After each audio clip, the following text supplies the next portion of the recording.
Welcome to the Principal Podcast, where we talk about how the best professional services firms grow. Whether you're looking to scale your firm or learn from the stories of founders and leaders who've done it, you're in the right place. Join us as we interview the best leaders in professional services. Let's get on with the show.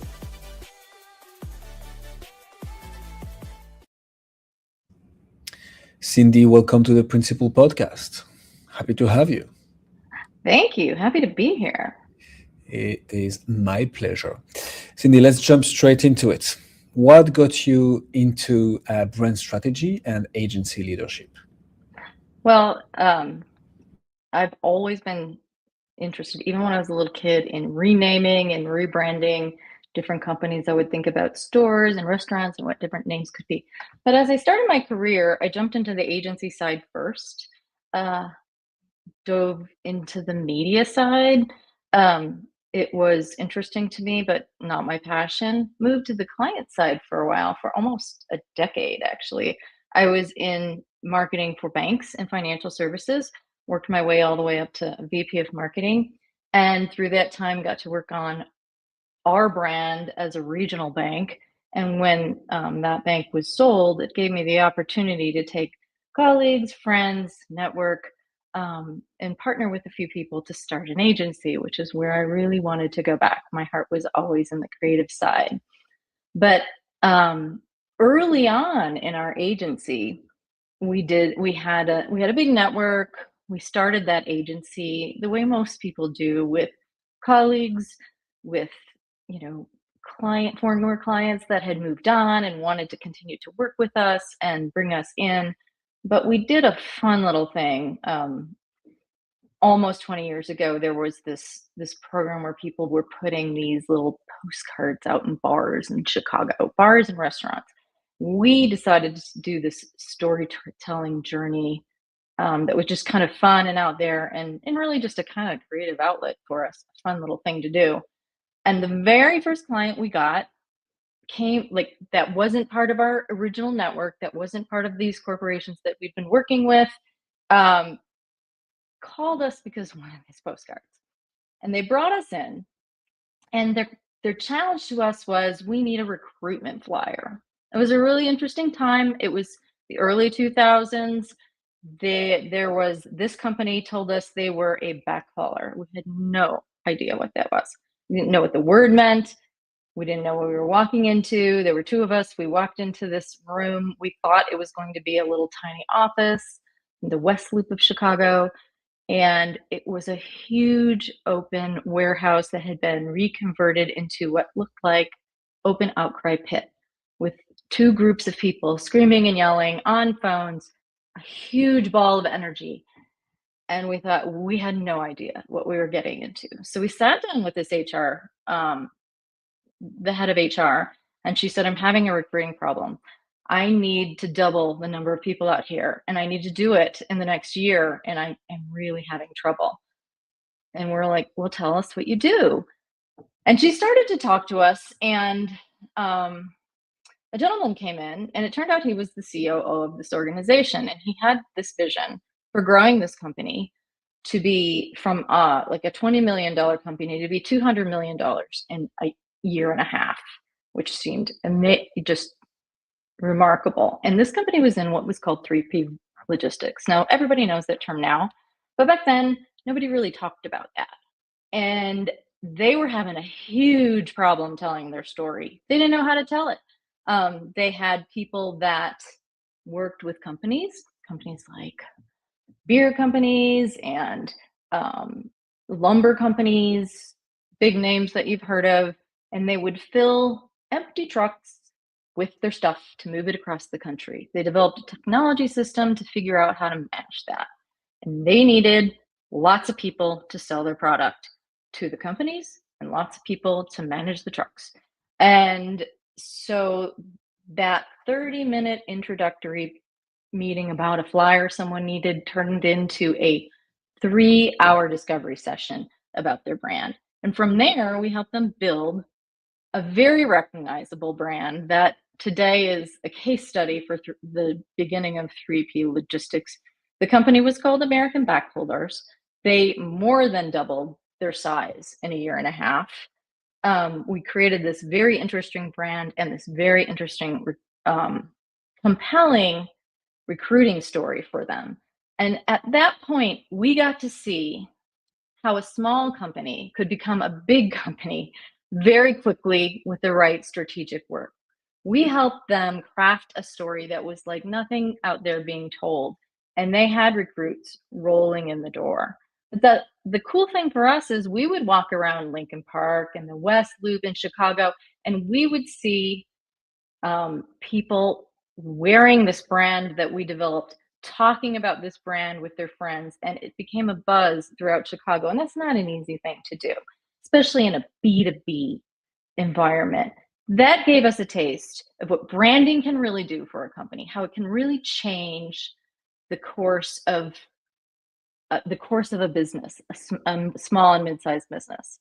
So that was the first taste, and we got the bug, and we fell in love, and we started really focusing in on that as our core business. That was long before we developed a discovery process and just a way of reaching founders and tapping into what their key differentiation was. So that's how we got started.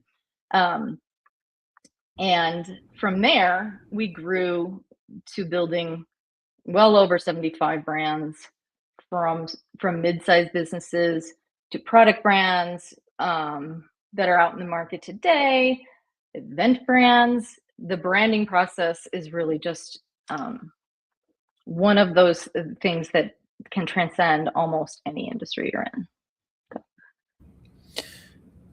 I like the origin story. Funny how a 30 minutes flyer discussion can become a 3 hours discovery call and leading to such a case study. Tell me a bit more about the problem that you solve now, Cindy. Is it like transforming a brand positioning so that they have a bigger impact in the world and they reach their business goal?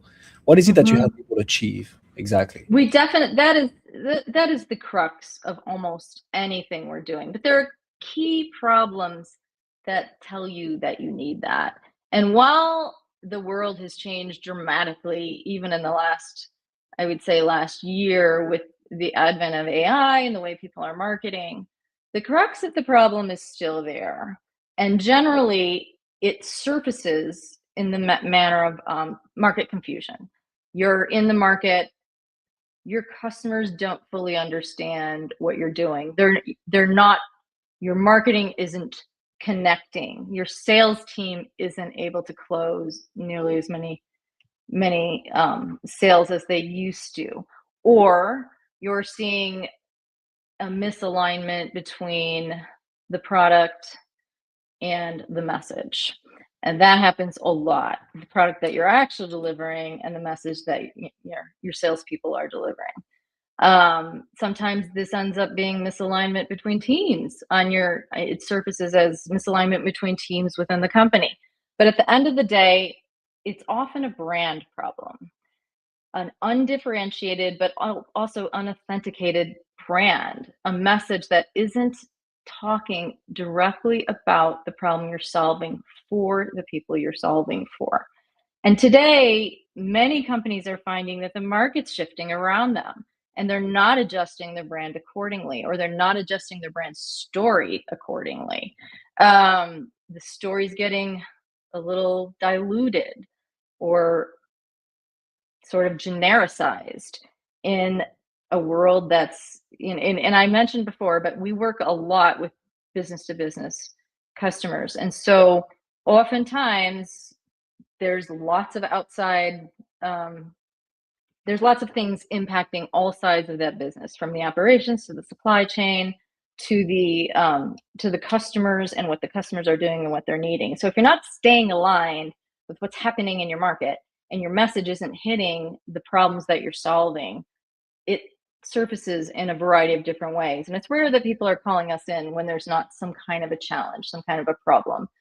They don't always know what it is, but they know the results. They know they're not closing. They're not reaching the audience that they need to reach. And that's when we dive into our discovery process and our deep listening.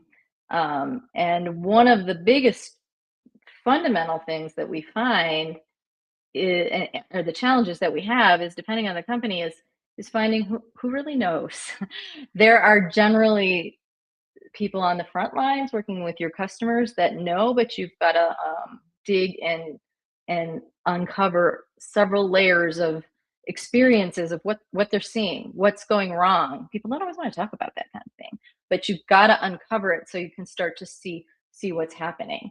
We have a lot more tools today because we can understand your audience better. We can understand the things they're talking about. We can understand what they're asking about. There's a lot more, social listening opportunities for you, but taking the connection between what your people are doing, what your product is really doing, and how it's working, and how those experiences are going, and what your vision is, and where where the next path is for your company is a critical step. Who do you solve this for, Cindy? Do you have a specific industry, Yeah, niche? I mean, you talked about right. 3P logistics. Is that who you service mainly? Like That is not really who we service. That was a one-time a fluke? story that we have, and we worked through with many branches of that for a while. But we tend to work primarily with folks, B2B companies, many companies in distribution of a variety of different products for other companies, whether that be furniture, office furniture. We've worked with people that help in the cleaning industry. We also do a tremendous amount of work in higher education. Those seems like very different paths, but we've done a tremendous amount of work in marketing online programs for higher education, helping colleges launch online programs and new programs that they might be offering, new degree programs, new MBA programs, or other types of master's degrees in an online format. So we've done a tremendous amount of work in that as well. And we work with a lot of other agencies also. So there are many, many large agencies that work with some of the largest companies and brands out there, brands that are in your pantry, brands that are in your car, lots of things that household names, but they may be working with a very large agency, but they need that brand development support behind the scenes, or they need some of the other core development tools that we offer, and we partner with them as well. So And that does make sense. My follow-up question to this, Cindy, is always that makes sense, and I feel this is who everybody wants a piece of, right? Because this is where the money is eventually. yeah. So, what has worked for you to get the attention of those leaders, to get them to knock on the door and to go like, "Hey, this might be for us." I'm not talking about sales quite yet. I'm just talking Right. about what has worked for you, marketing-wise, branding-wise, Right. to get the attention of the decision makers. Primarily it's being in the market. It's harder today because there's not as many people attending events, but getting involved professionally in professional organizations. We work a lot. I work a lot with the American Marketing Association, their chapter affiliations. So meeting marketers where they are in their communities, getting to know them, working on projects with them, in a professional trade association helps them get to understand how you work, how they trust you, your expertise. They get to see it in action. Building tools, like I was president of the Chicago chapter of the American Marketing Association, and there we launched a conference, a one-day conference, which is the biggest conference in branding, called Brand Smart. And managing that through the years, working with both people that own brands and people that shape brands, and people that look at different kinds of brands, getting them together and talking helps put you at the forefront where people are talking about what's going on with branding. So getting involved with driving events, driving professional community in all the places you are. Today, I live in Colorado, in the foothills of Colorado, and we're doing the same thing in Colorado with the chapter, American Marketing Association chapter. So bringing together marketers, building a sense of community, and getting to know each other. So that kind of networking really works. We do a lot of content marketing. Content marketing can be a great credibility driver and is very helpful. And our business lives on referrals because we've worked with so many people through the years. They grow, they change, they come back to us, they refer their friends to us because they've had good experiences. So putting a good product out there, staying in connection with all of the people that you work with, and then continually getting content out there and being in front of them. Building trust for your brand is how professional services firms would win in 2026 Absolutely. and beyond. If it wasn't the case already anyways, but I feel in the age of AI, in the age of, we are in a trust recession world, right? So absolutely. Putting the efforts into actually building trust, giving away knowledge for free, good knowledge, not some regurgitated content from ChatGPT, right, is what drives brand retention and stickiness. How do you move from that, Cindy, to a conversation, a sales conversation, an SOW, a letter of engagement, we rock and roll? What does sales motion look like for you guys? It's often exactly what you just said. It's diving in and finding out, what's going on. We have a lead, we want to talk about it, and giving a bit of free advice, free expertise.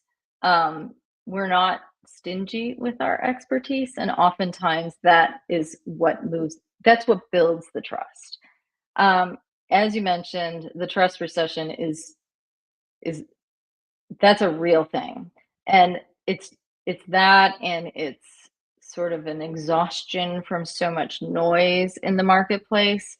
And often you really have to start to document. People are a little tired of hearing about other case studies. They want to know, what can you do for me? And they want to get to their problem really quickly. And you have to be able to do that. You have to be able to uncover what's really going on, but it can't take months. It has to be quickly, so that you can get to solving quickly. And with that, you can't just be putting AI slop out in the marketplace. You have to be actually having real conversations. And getting those real conversations can be hard. So making sure that who in your network knows the person you're going to talk to, finding a little bit about them, making sure that, and if you can, find out a little bit about what's going on within their industry before you're ever having that conversation, so that you're not going in there blind, and you're not going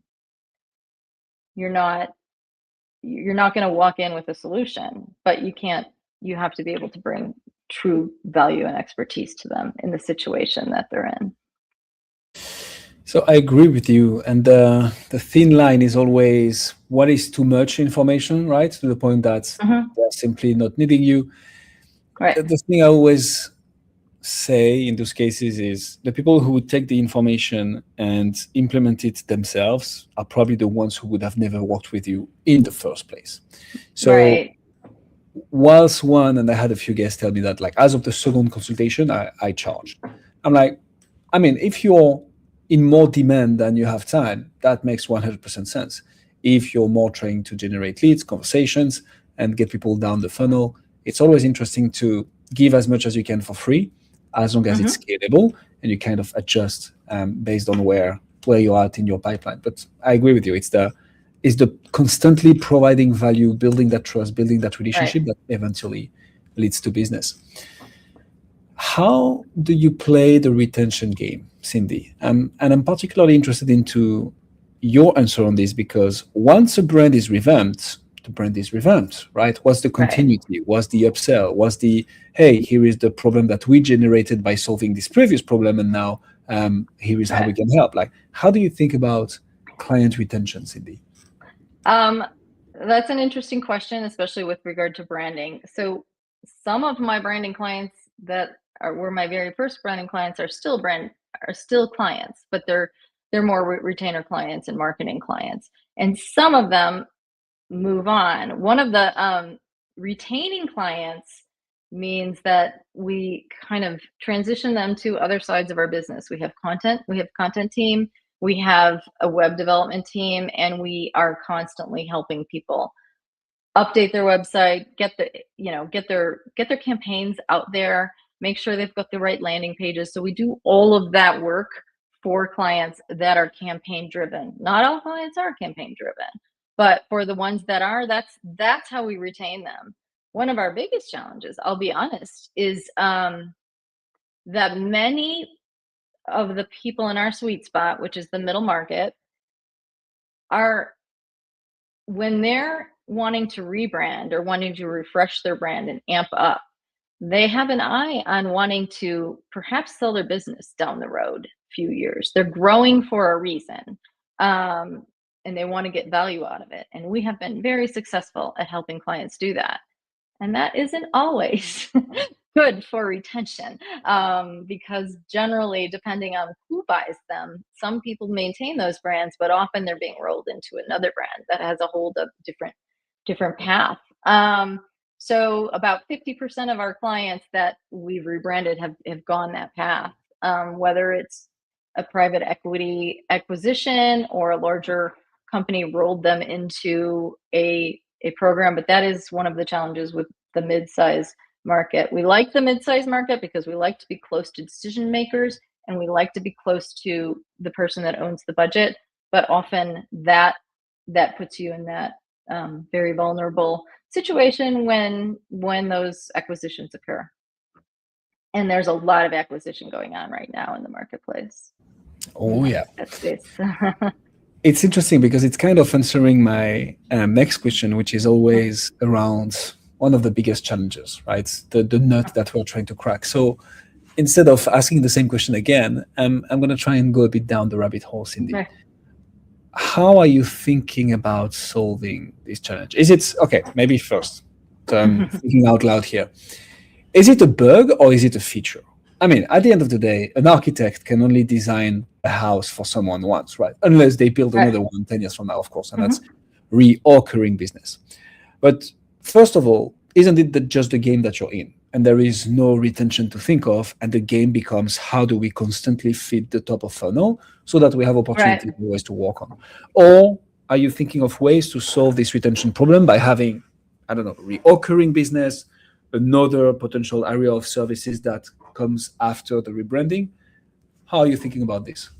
Well, we do that. We have recurring services that come after the brand for people. But in a branding business and a consulting business, I think it's a feature.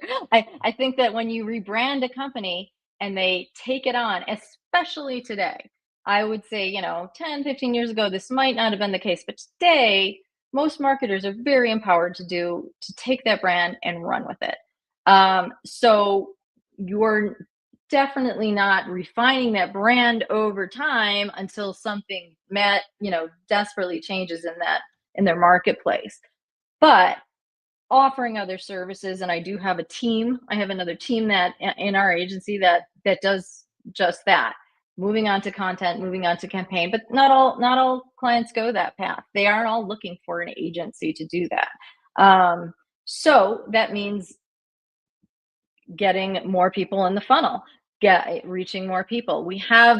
There's a lot of movement in the marketplace. So the more people you work with, the more people come back to you over time. But that isn't always happen in the timeframes that you want them to happen. So we maintain the relationships. We don't always maintain business with those clients.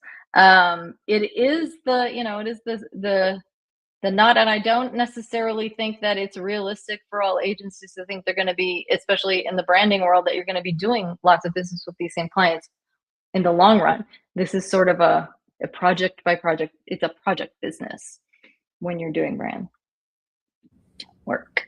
Amen to that. Cindy Bond, ladies and gentlemen. Cindy, if people want to find out more about you, see what you do, where should they go? You can find me on LinkedIn at Cindy Bond in Denver, Colorado, and you can find our website at bonddigital.com. We will put all the links in the description. I can say one thing for sure, Cindy, is that you've gained at least one new connection on LinkedIn out of this interview. Me, I just added you.